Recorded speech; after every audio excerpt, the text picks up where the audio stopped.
Welcome to the Trinities podcast, where we explore theories about the Father, Son, and Holy Spirit. Do you love God enough to think about Him?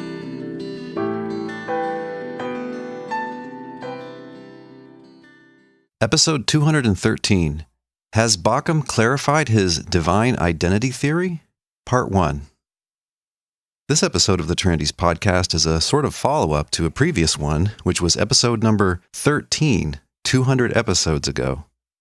That episode was called On Baukham's Bargain, and it was about the thesis of the well-known scholar Dr. Richard Bauckham that all the New Testament authors hold what he calls a Christology of divine identity. Podcast 13 is about a paper that was published in Theology Today in 2013 called On Baukham's Bargain. And in that paper, I try very hard to give a fair yet direct critique of his thesis.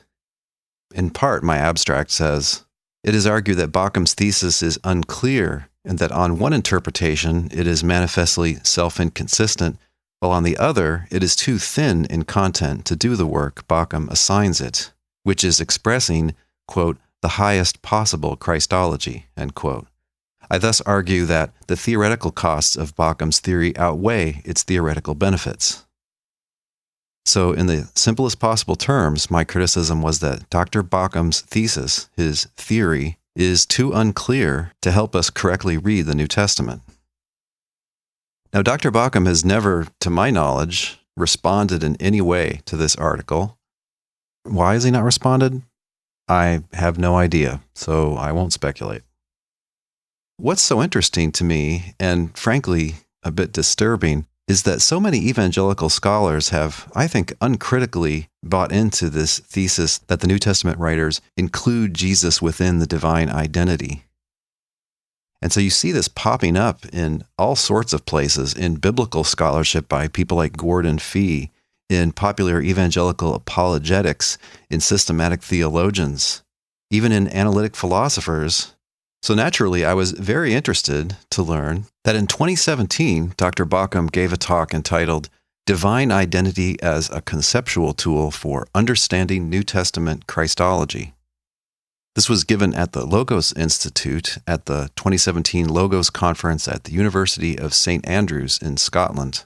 And on the blog post for this episode, I've got a link to their YouTube video where you can both hear and see the talk.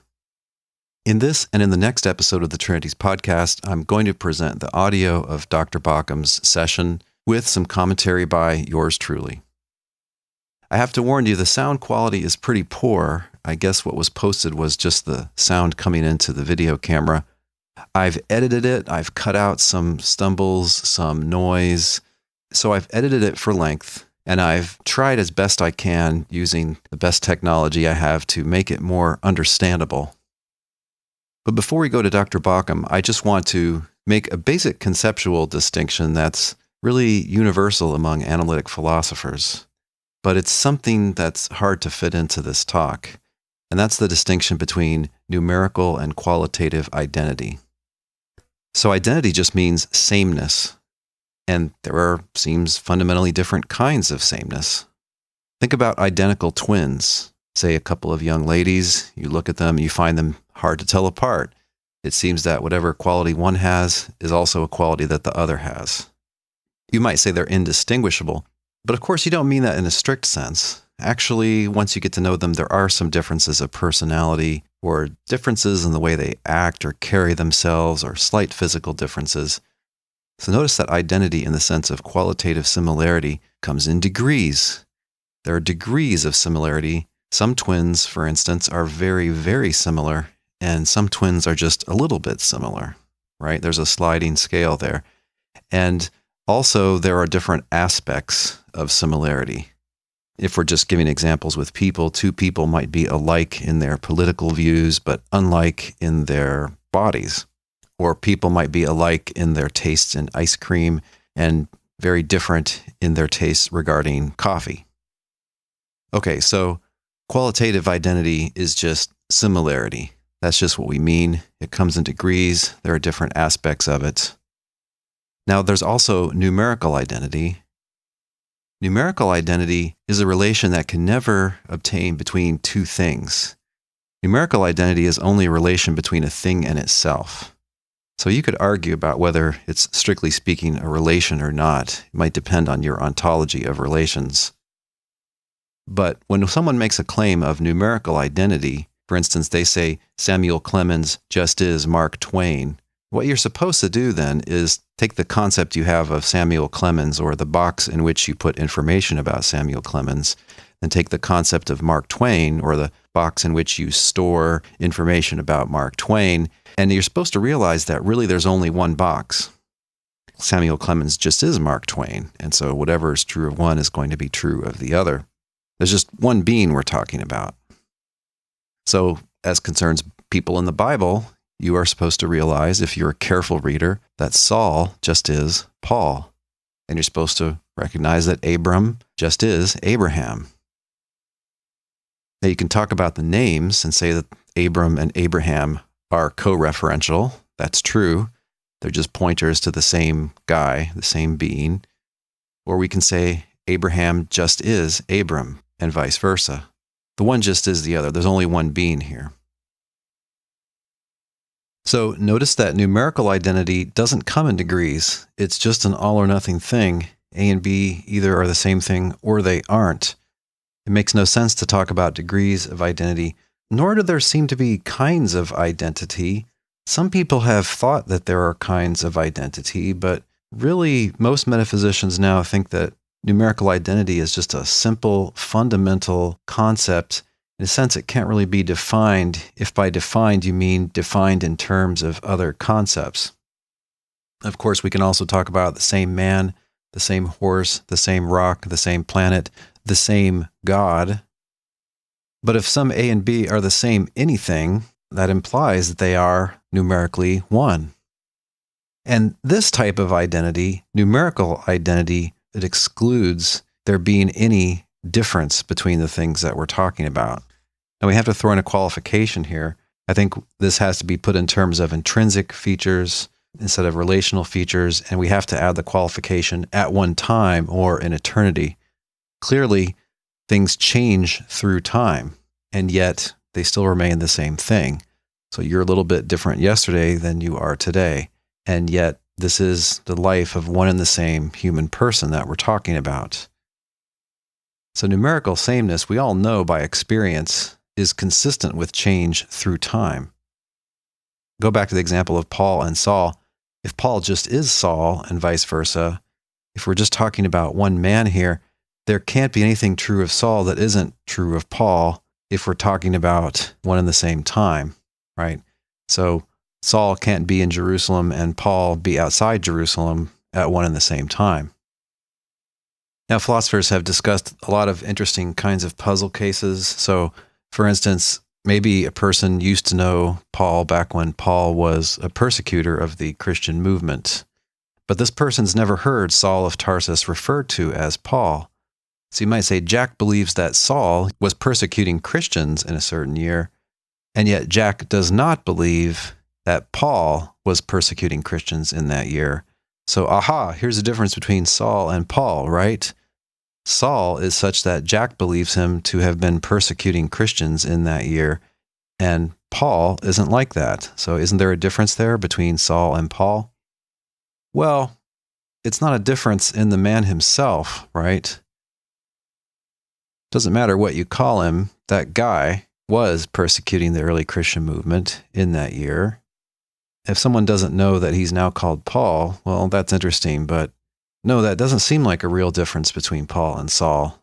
That's just a person who hasn't quite got straight on who is who.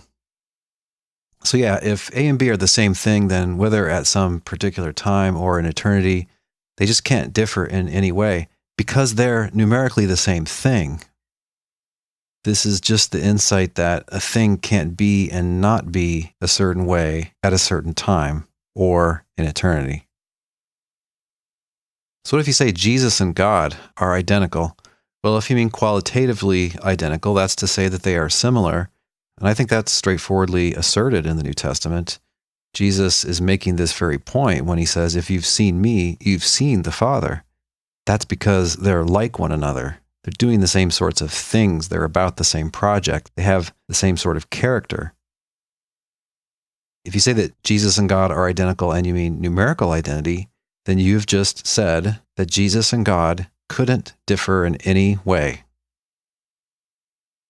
which seems to be obviously wrong because according to the New Testament and really according to anybody's theology, whether they're Trinitarian or Unitarian or just confused, there are going to be differences between Jesus and God. For instance, if you're a Trinitarian, you think that God is tripersonal. You don't think Jesus is tripersonal. You think God sent his Son. You don't think Jesus sent his Son. So it's a very radical claim to say that Jesus and God are identical, if by that you mean numerically identical. For more on this, you might want to check out my podcast number 124, A Challenge to Jesus is God Apologists. Analytic philosophers also talk about personal identity, insofar as they believe in persons. Personal identity is commonly understood to mean identity plus personhood. So if A and B are the same person, that means A is a person and that B is a person, and that A just is B and B just is A. So we say that Paul and Saul are the same person. That means Saul is a person and that Paul is a person, and that Saul just is Paul. There aren't two of them, there's just one being there. And if we're talking about personal identity, we can be talking about sameness at one time or sameness at different times. And that gets into a whole set of interesting metaphysical questions about what does it take for a person to remain numerically the same through time. For instance, you think that you used to be 5 years old, but there isn't all that much in common between you and that cute little 5-year-old kid. Innumerable things have changed. Your bodies are very different. Your minds are very different. So what is it because of which you used to be that kid, and we've now found out that that kid has grown up to be you? Well, then you get into the metaphysics of human persons. Is it the sameness of soul, that is to say, the numerical identity of the 5-year-old soul with the soul that you have right now? Or should this be understood in terms of mental sameness or certain kinds of causal and similarity relations between the states of mind, between you, the 5-year-old, and all the intervening people? This gets into very complicated questions about the metaphysics of selves or human persons specifically. These common distinctions go right along with the standard sort of logic that's taught in analytic philosophy, but I won't go into that now. But because analytic philosophers have had a basic class in modern logic, that's one reason why this understanding is so common nowadays. What Dr. Bauckham has done is he's decided to work with a continental philosopher named Paul Ricoeur and his discussion of what he calls two different kinds of sameness, and specifically two kinds of sameness as regards people. And before we hear from Dr. Bauckham, I want to emphasize something that I think is often overlooked. Dr. Bauckham has been saying these things for, I guess, about 20 years now, something like that. And to a lot of people familiar with evangelical biblical scholarship, these are now just familiar theses. And I think many people just hear talk of including Jesus in the divine identity as just talking about, quote, the deity of Christ using different terms. Now, that's another unclear thesis, but that's a discussion for another time. But what I think is overlooked just now because of familiarity and Dr. Bauckham's stature as a leading scholar is the really strong chutzpah that's involved in this proposal. He presents this as a kind of golden key that will unlock the real Christology that's being asserted by all the Gospels and all the other New Testament writings. Now, none of these writings talk about divine identity. They don't use this terminology. He's just swooping in and saying, well, this is what they're really doing. Okay, well, that's a bold hypothesis. Let's see if it actually fits the data. The other thing is that Dr. Bauckham believes that the traditional Catholic language about nature or essence is no longer helpful and so has become out of date, and he's offering his language as a replacement for that. Now, if you've studied the 4th century debates about language, about Christ and God, this may strike you as just unbelievably bold. Well, it is bold. Generally, I like bold scholarship.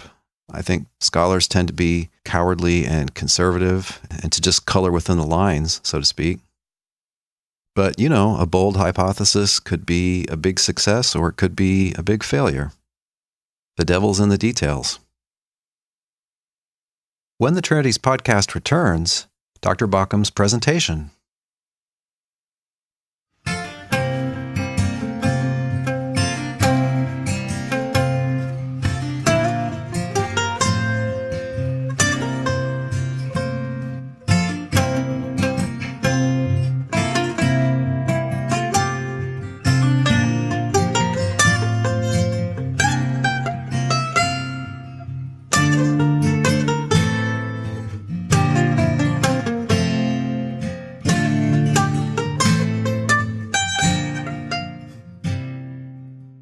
Let's go then to Dr. Baukham's presentation, and rather than just play it in its entirety, I'm going to interrupt it now and then, not because I don't respect Dr. Bauckham or don't think he should be heard. I think he should be heard. I think he should be heard fully. But the reason I'm going to interrupt is because from where I stand, some things that he's saying are rather opaque. They're rather unclear, and they need some explaining and some unpacking. So I am going to object a few times along the way, but a lot of my comments will just be trying to understand really what it is that he's saying. Clarity is what he's aiming at after all, so I'm trying to help that along. So without further ado, Dr. Richard Bauckham, in his 2017 presentation, Divine Identity as a Conceptual Tool for Understanding New Testament Christology. I'm going to summarize the first 3 parts, and I can more or less the final part. And the first part really is a summary of the proposal for understanding New Testament Christology that I have made in the past in various publications. It's what I call Divine Identity Christology, because I argue that the category of divine identity fits the way that early Judaism thought about God better than the category of divine nature. God of Israel was portrayed predominantly, though not exclusively, in terms of the analogy of human personal identity, though there is, of course, the recognition that God transcends the analogy. In the Second Temple period, the issue of monotheism, of course, is prominent for Jews in the pagan world of that period. The God of Israel is the one and only God, but what is unique about this God? 2 most useful ways of answering the question. Useful because they put God in a unique position vis-à-vis all other reality, are first that God is the only creator of all things. God is the creator, all other things are created by him. Secondly, God is the only sovereign ruler of all things. All other things are subject to his rule. Now, of course, there are creatures who rule over other creatures, but God is the only one to whom all rule and authority is subject. These 2 aspects of God's unique identity are, if you like, divine functions or roles in relation to all other reality, to the whole of creation. They would not normally be considered as such aspects of divine nature. They are readily understood as aspects of divine identity. They are unique to God, intrinsic to divine identity, and God cannot delegate them to persons who are not God. So the Christological argument is that early Christians very deliberately portrayed Jesus as, I should say primarily exalted Jesus, as participating, the pre-existent and exalted Jesus, as participating in these divine roles, that is, taking part in the creation of all things and participating in the divine rule over all things, symbolized by his sitting on the cosmic throne on which God rules all things. And the way I therefore put the relationship of Jesus to God is either that Jesus is included in the unique identity of the one God, or Jesus belongs to the identity of the one God. And I intended those as much more precise statements than, for example, Jesus is identified with God, which could mean a whole variety of things. Early Christians remained monotheists because they did not add Jesus to the one God, but included him in the unique identity of the one God. So that was his little recap or summary of what his theory has been. He's replacing traditional Catholic language with he thinks something better and he thinks something clearer. Maybe the most important thing he said there is that among the functions unique to God in Second Temple Judaism are creation of the cosmos and governance of the cosmos, and he says these cannot be delegated to another.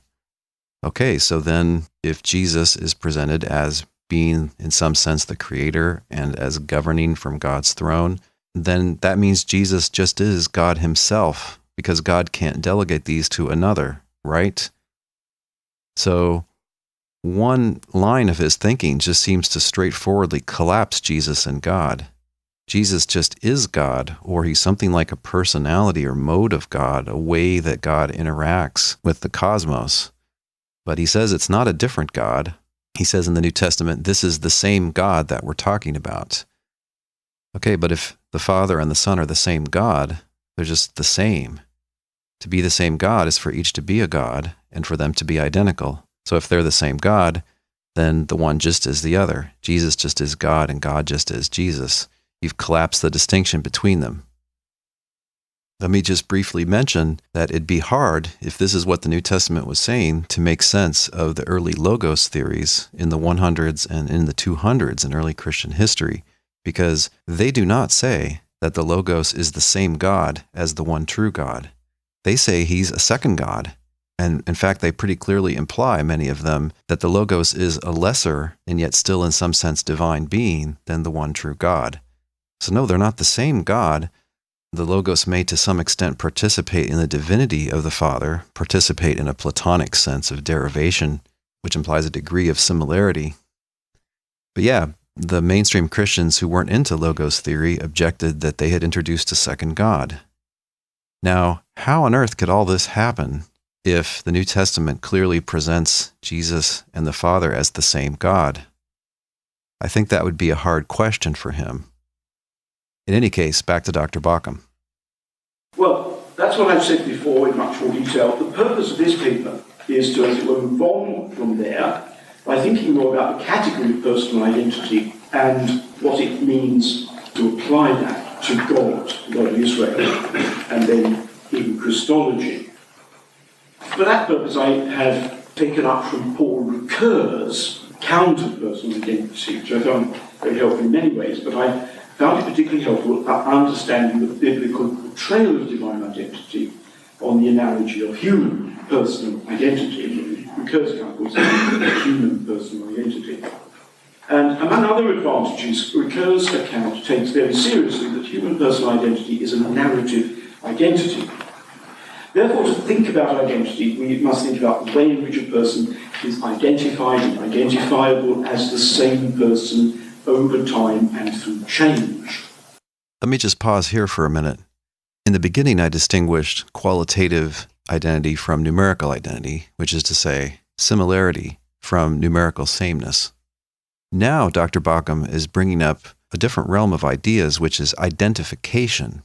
This is how or by what means, specifically by what linguistic means, do we refer to somebody?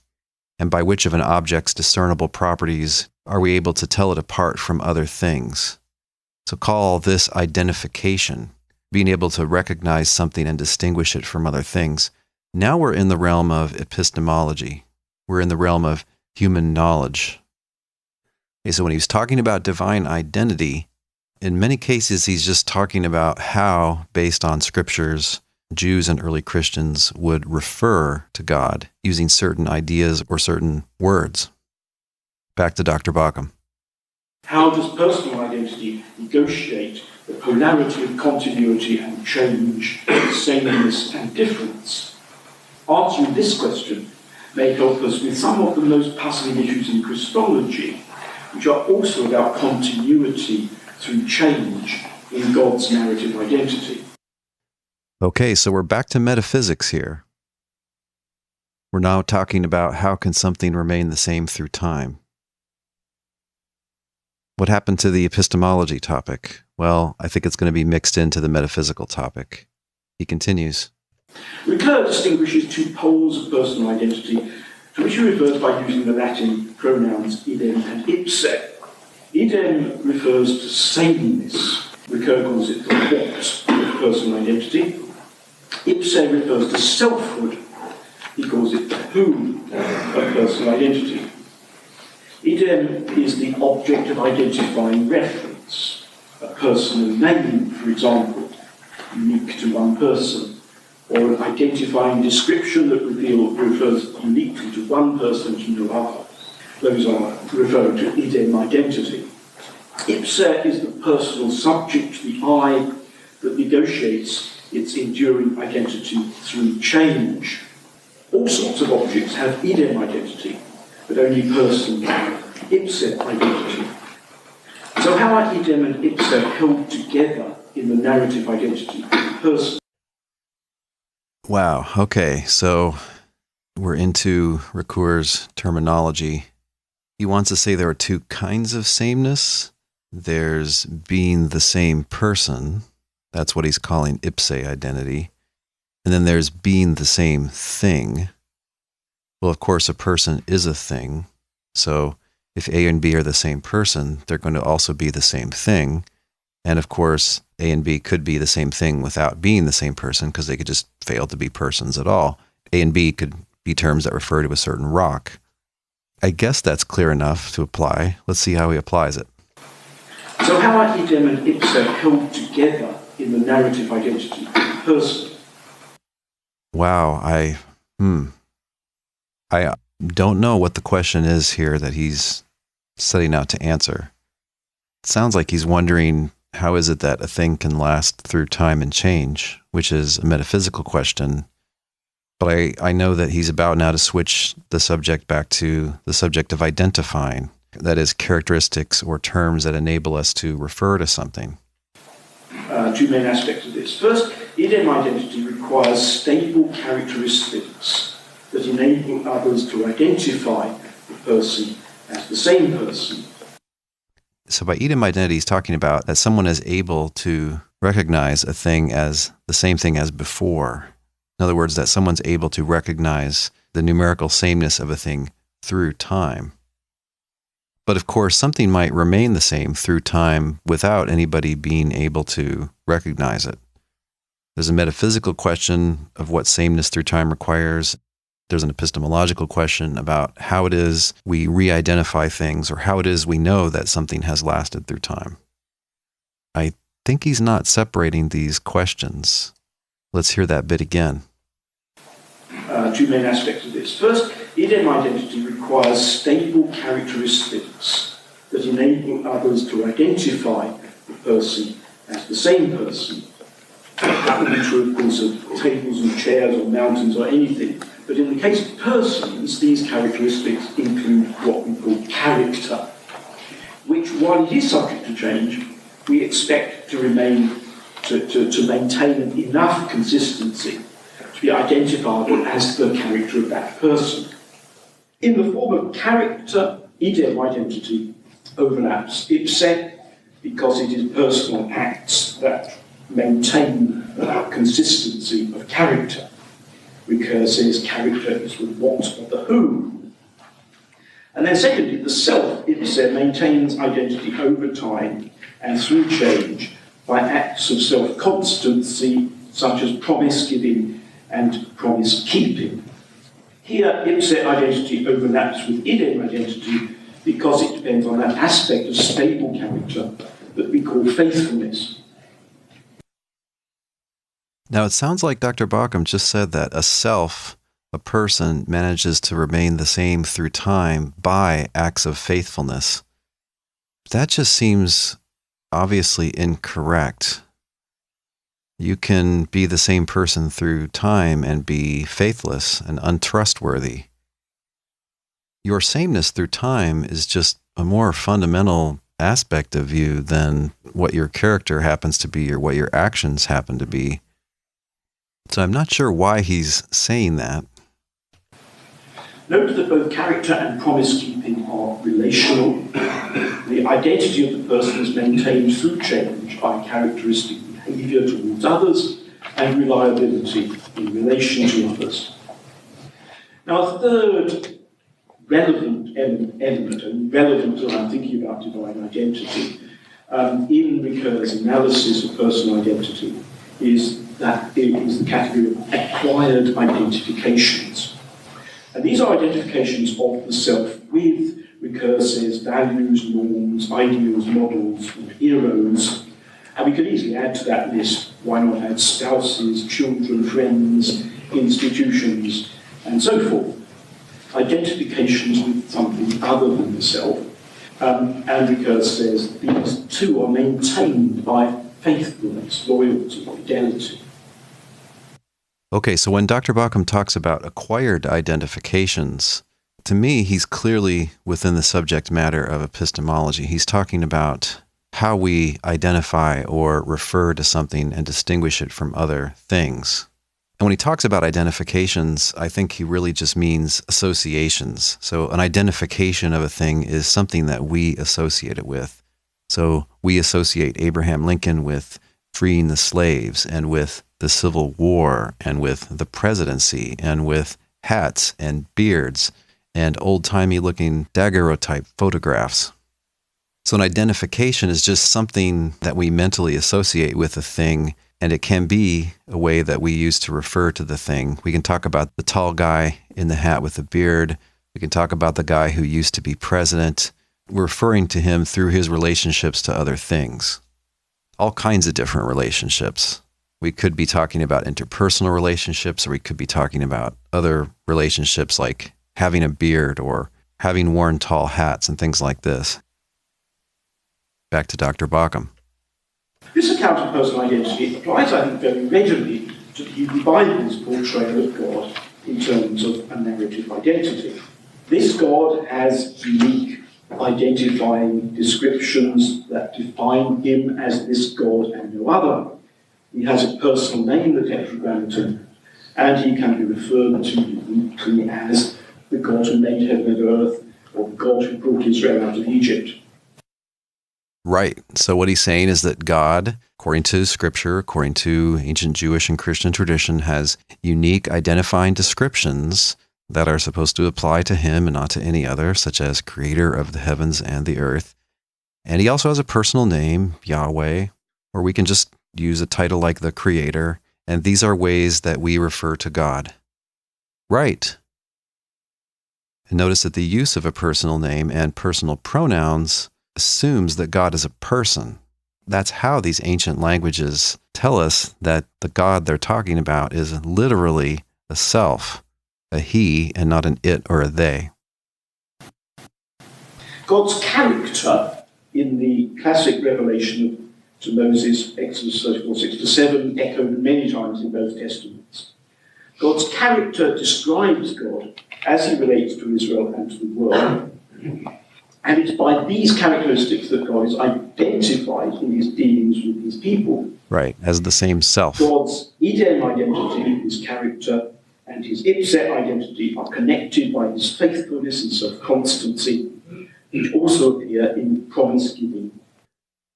Right, so throughout the story of Israel, it's one and the same God, one and the same being we're talking about, and his faithfulness is evident throughout the story. Uncontroversial points, I would think. And of course, all these things, my concept used the word faithfulness, or the idea of covenant. These things relate in the Old Testament to the notion of covenant. That God is the same through the changing circumstances of his relationship with Israel and the world includes, notably, surprises and new insights into the divine character and purpose, so that there is consistency through change. Unobjectionable. And finally, on the biblical account of God as personal identity, the biblical account of God makes much of his acquired identifications. He is the God of Israel. He is the creator of the whole cosmos. Mm-hmm. He is the sovereign ruler of all things. Mm-hmm. Note, these objects of divine self-identification do not themselves become part of his identity. His relationship to them, his commitment to them, become part of his identity. So Israel does not become part of God's identity, but God's commitment to Israel becomes part of God's identity. Now, I think by identity there, I think Dr. Bauckham just means God's characteristics by which we are able to refer to him and distinguish him from other things. So, right, Israel is not characteristic of God, but that God is the God of Israel is a relational characteristic that he has, and so that's a way of distinguishing him from other alleged deities. Right.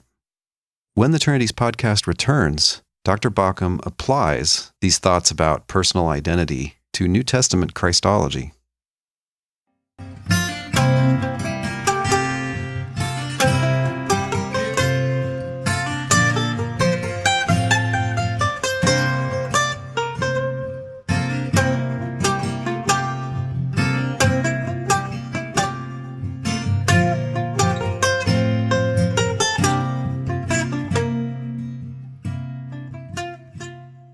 The fourth section, which I call Implications for Divine Identity Christology. Can we use this discussion to clarify the sense in which God belongs to what is included in the unique identity of God? Well, notice that this phrase, included in the identity of something, has not at all been clarified, and it does not wear its meaning on its surface. So let's see if we can figure out, as he explains this, what he means by being included in God's identity. First, how do the acquired identifications that can become part of someone's identity apply in Christology? A high human Christology, I use that term because it's the term used by Daniel Kirk in a recent book, which some of you know. A high human Christology could use the category in this way: Jesus is an acquired identification for God, who henceforth is indissolubly the God of Jesus Christ, just as he is the God of Israel and the God who created and rules all things. This pattern of thought would fit the role of Jesus as the new Israel, or the new Adam, the representative of Israel, or the representative of all humanity. So far, so good. Okay, let me paraphrase. He's saying, what if we just say that Jesus is an acquired identification of God? Okay, what is that? It's a thing which in our minds we closely associate with God, and therefore we can use when we refer to God. So where before we could talk about the God of Abraham or the God of Moses, now we can talk about the God of Jesus. But I think the New Testament also includes Jesus with God on God's side of these acquired identifications of God. Okay, so that's not enough. Jesus is, so to speak, on God's side. Wow, that needs some unpacking, doesn't it? Does that mean he's the same God as the Father? Or does that just mean he is a God, but not the same one? Are we just leaving open the question whether he's the same God or a different God, and just saying that he's divine? He continues. Jesus is to Israel and the world as God is to Israel and the world. He bears the unique divine name that identifies God as the God of Israel, and as such also God of all people. Jesus participates in God's sovereign rule of all things, and even in the creation of all things. This, I think, makes Jesus intrinsic to the unique divine identity. It makes Jesus himself, not just God's relation to Jesus, makes Jesus himself intrinsic to the unique divine identity in a way that is not true of Israel or the world. It means that whereas God is the God of Israel, but Israel is not God, God is the God of Jesus, and Jesus is God.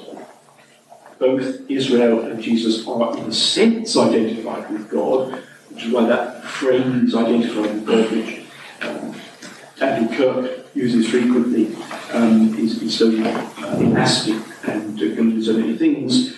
In a a sense, both Israel and Jesus are identified with God, but only Jesus is identified as God.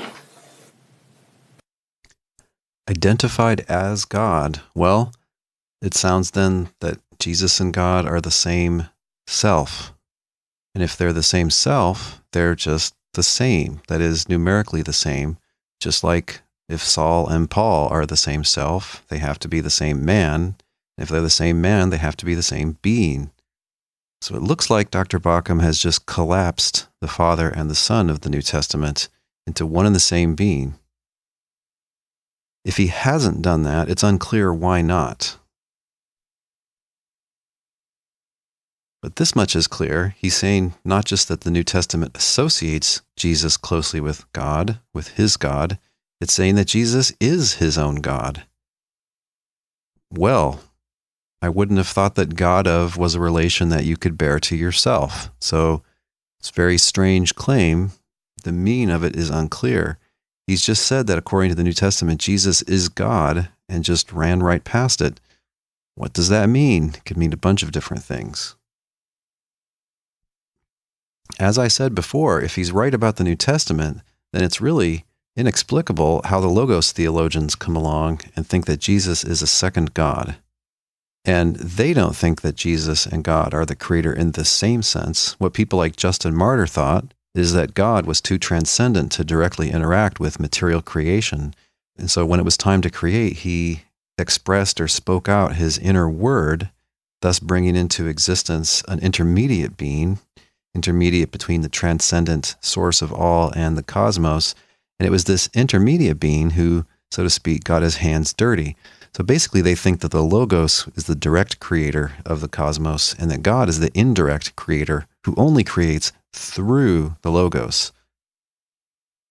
Now that's a kind of delegation. So they didn't think that God could not delegate the business of creation. In fact, they thought that was the only way that God could create because of his own transcendence. A strange view? Yes. But how can Dr. Bauckham tell us that the New Testament clearly is ascribing creation in the same sense to God and to Jesus? We know the passages he has in mind. There are a few passages that sound like they're saying that God created all things through the Son. Okay, well, then they're not the creator in the same sense, but in closely related, two different senses. Back to Dr. Bauckham and his quasi-dialogue with Dr. Kirk. Secondly, the three paragraphs from now on, number 2, 3, and 4, are taking up questions about Christology and continuity of identity in God. The incarnation, life, death, resurrection, exaltation of Jesus and Pentecost are a narrative of astonishing change in which, to say the least, God is profoundly involved.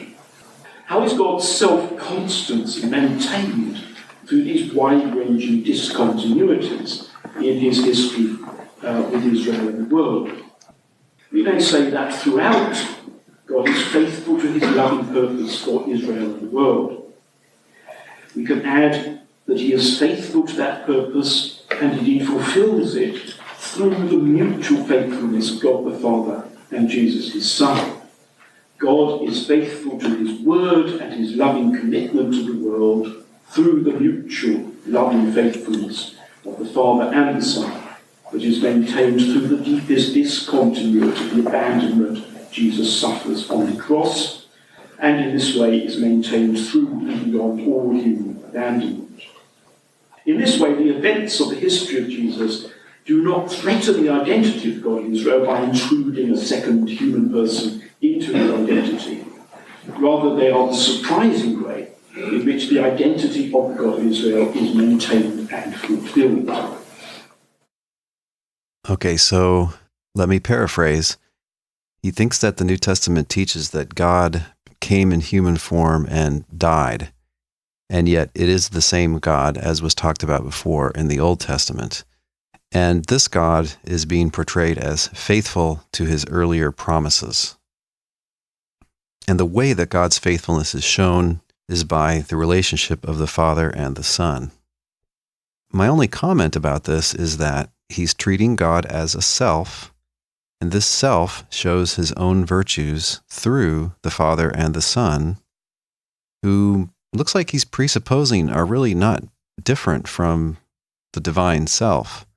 So it looks like the Father and the Son are something less than selves, activities of God, modes of God, expressions of God, eternal streams in the life of God. They're something subpersonal, and they're the way that the person of God, that the one divine self, reveals himself to the world.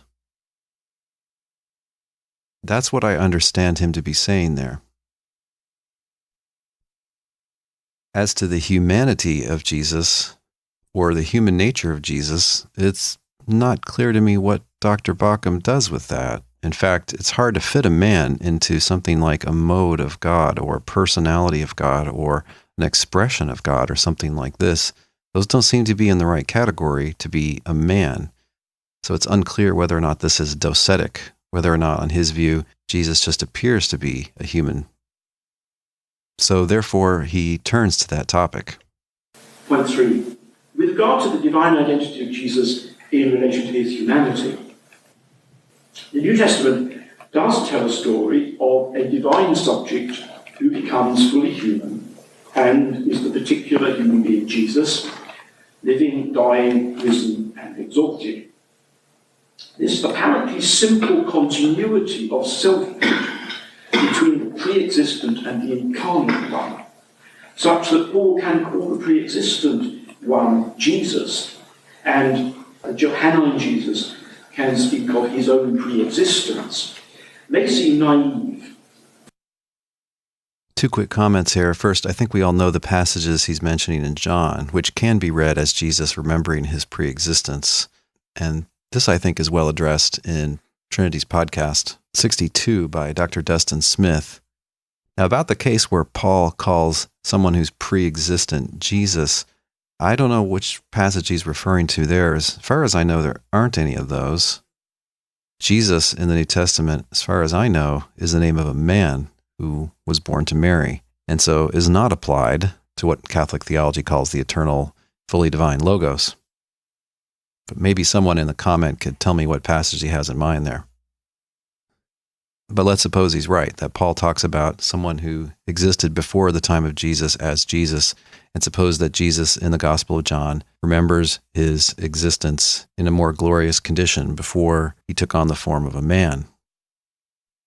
Well, in both cases, the writer is clearly, repeatedly assuming that this one is a different self than God. In the Gospel of John, Jesus conspicuously distinguishes between himself and God and submits himself to God and gives God the credit for his miraculous deeds and for his wonderful teaching. And he even says that the Father is his God and our God as well in chapter 20. Paul constantly distinguishes between God and Jesus. For instance, you could look at the opening of any letter that's attributed to Paul in the New Testament, and boom, right there, he sends greetings and blessings from the two of them, from God the Father and from the Lord Jesus Christ. But it is of a piece, I guess, with the uninhibited anthropomorphism of the Old Testament. It is therefore relevant to remember that that bold anthropomorphism goes hand in hand with a recognition of its analogous character, in that the God of whom it is used is also portrayed as transcending human categories. It can surely only be that divine transcendence of human categories that enables the continuity of identity between the pre-existent and the incarnate Son. Now, it looks like he's just straight up confused God and the man Jesus, because he talks about New Testament language of Jesus and says it's kind of a continuation of Old Testament anthropomorphism. Well, but those are just two different characters in the New Testament. He ignores this completely. These are two characters that, as he notes, have an interpersonal relationship, and they're distinguished in various ways. They're different in various ways. They're qualitatively different. They can't, therefore, be numerically the same. But he's talking about them as if there's just one divine self here, God/Jesus, and that's just obviously what the New Testament says. Well, nope. New Testament presents the man Jesus as the Son of God, not as God himself. That's the explicit thesis of all four Gospels, not to mention the book of Acts, not to mention all the other books. When the Trinities podcast returns, Dr. Bauckham briefly considers the subject of Jewish monotheism and Christian Trinitarianism.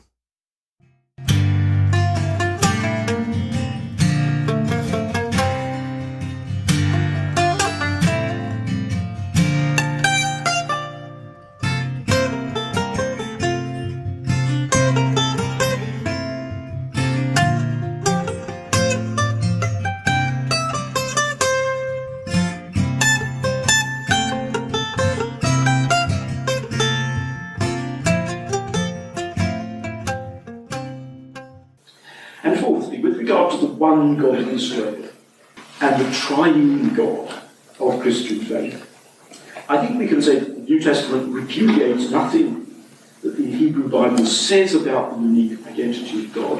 Mm-hmm. What it does is to open up a kind of complexity within the unique identity. Just notice here that we are in the realm of speculative interpretation. The New Testament never breathes a single word about complexity within God or within the identity of God. Leaving pneumatology aside only because in present context, the topic of Christology, it turns out that relationality, commitment, and identification with the other are more intrinsic to the divine identity than they are to human personal identity. So intrinsic has a technical meaning, which is it's the opposite of relational. It's the features a thing has just in itself, as opposed to the features a thing has because of its relationship to something else. But I'm pretty sure that when Dr. Bauckham in this context says intrinsic, it just means important or maybe central or something like that. So when he says that relationality is more intrinsic to divine identity than it is to human identity, he's just saying that it's more important or central. And by identity, again, I'm not sure if he means the numerical sameness of a thing through time or things that we associate with it or features we detect in it by which we can refer to it. When he talks about including Jesus in the divine identity and being on God's side, he's saying something metaphysical. He's saying that there are not two gods here, but one God. It's unclear why that follows. He needs a metaphysical conclusion. It's not clear to me how he gets there by reflecting on ways that we refer to God in biblical tradition. The Father is who he is only in relation to the Son, and vice versa.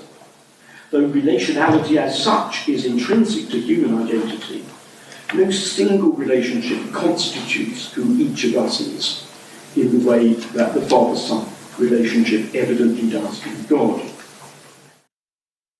Okay. Constitutes is another technical term that he just employs. I think he just means that part of the narrative identity of the one God are statements about the relationship of Father to Son.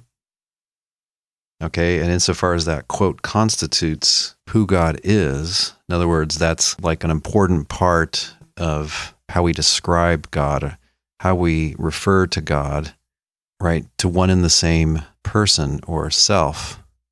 All right, well, there's just one self there then. There's one personal identity had by God, and included within that are truths about the Father and Son relating to one another. But of course, it's really all just an expression of the faithfulness of God.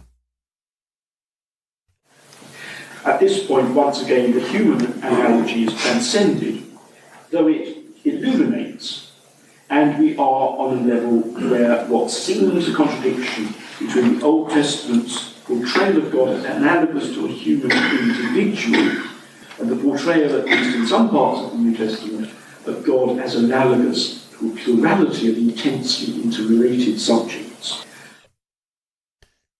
I have to say, I think this is wrong in two ways.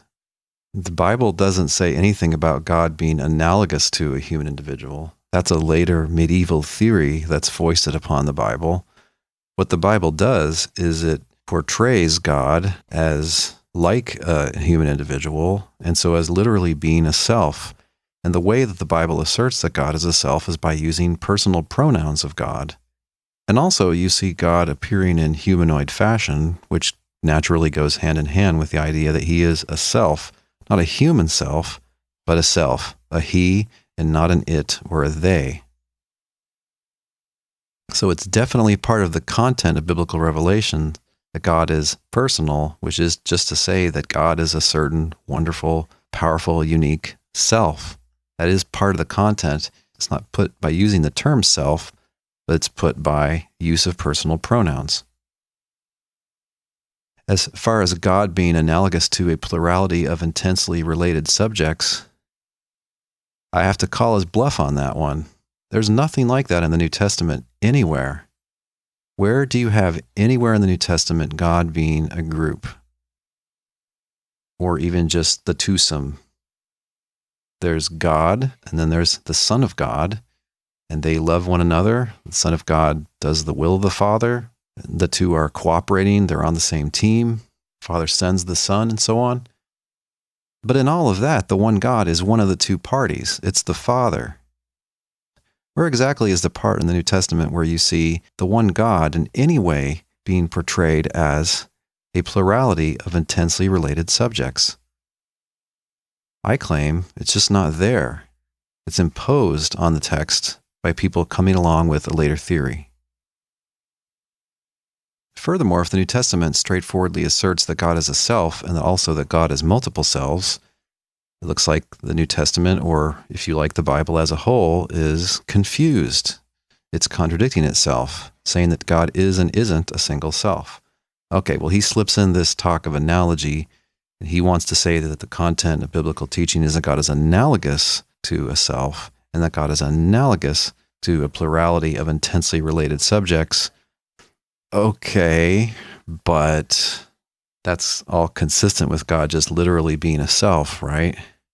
You might think, well, there's a tension there. Well, he's gotten rid of the tension by using the analogy qualification, but maybe he means it more strongly because he seems to immediately go on to address the apparent inconsistency of the scheme. Need only seem contradictory because the reality necessarily eludes us. That's it. That's his easy breezy assertion of what I have called in my published work, positive Mysterianism. Yeah, it's never going to make sense to us, so of course it's going to come out seeming to be contradictory. Well, that looks like a pretty bad problem for his theory. It looks like it's uncharitable to the authors of the New Testament. Are they that confused that they're saying things that seem to be incoherent? But he's not going to emphasize this. He immediately jumps back to talking about God and to thinking about God as a single self, as a he, as something which has self-constancy or faithfulness. Nevertheless, we can affirm the self-constancy of the God of Israel in his loving character and purpose for the world is maintained and fulfilled actually through the relationship of Father, Son, and Spirit in the divine triunity that is discernible in the New Testament. Thank you.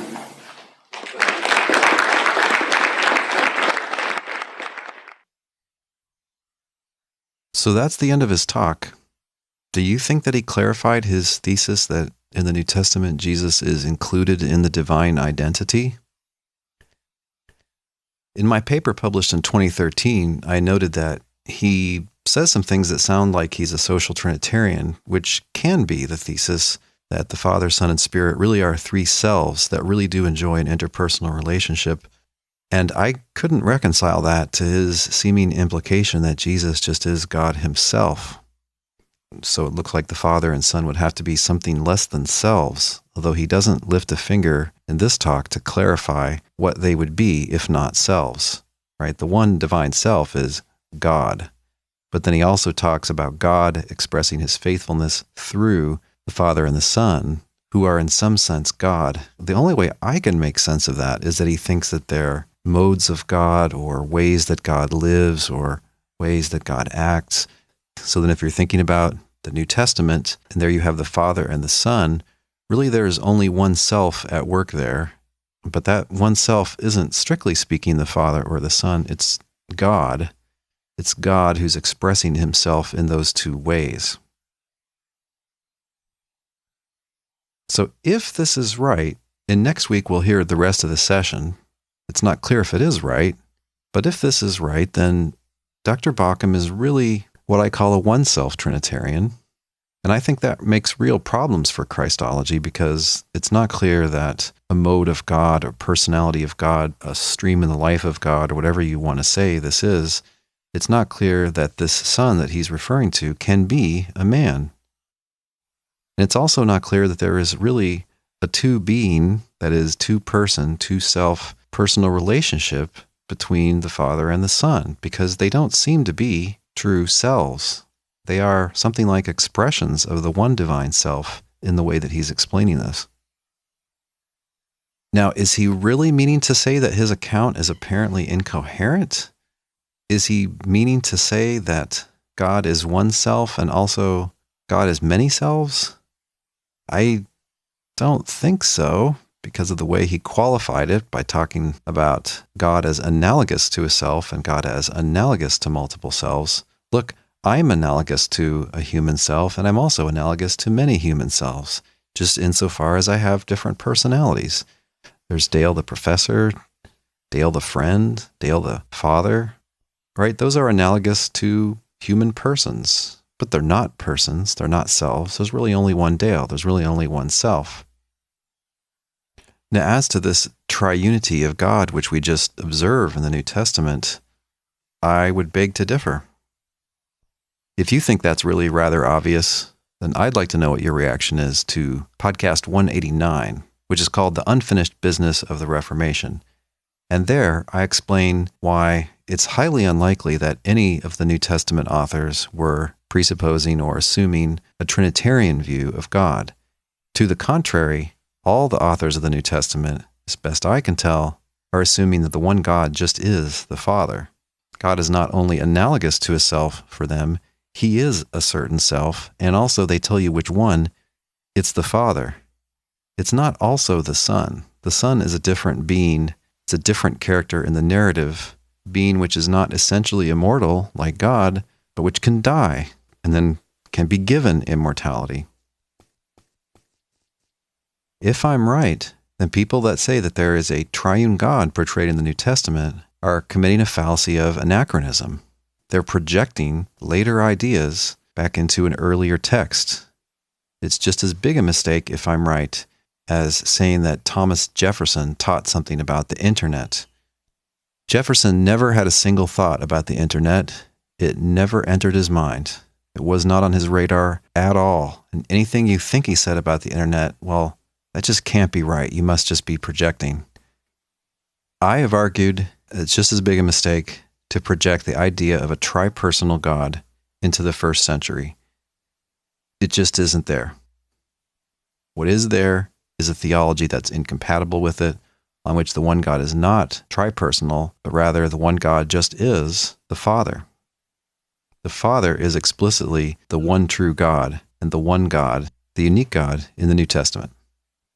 In next week's podcast, we'll hear the response to Dr. Baukham's talk from a commenter on his paper and from audience members who had various questions for him. He does say more there, and we'll see how much it adds to what we've heard so far.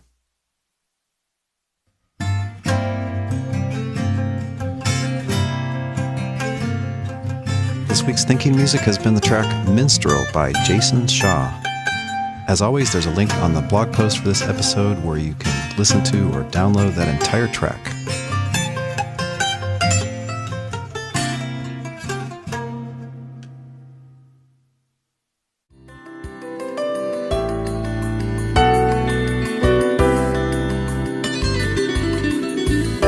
Thanks for listening. We'll see you online at trinities.org. Till next time, don't forget to love God with all your mind.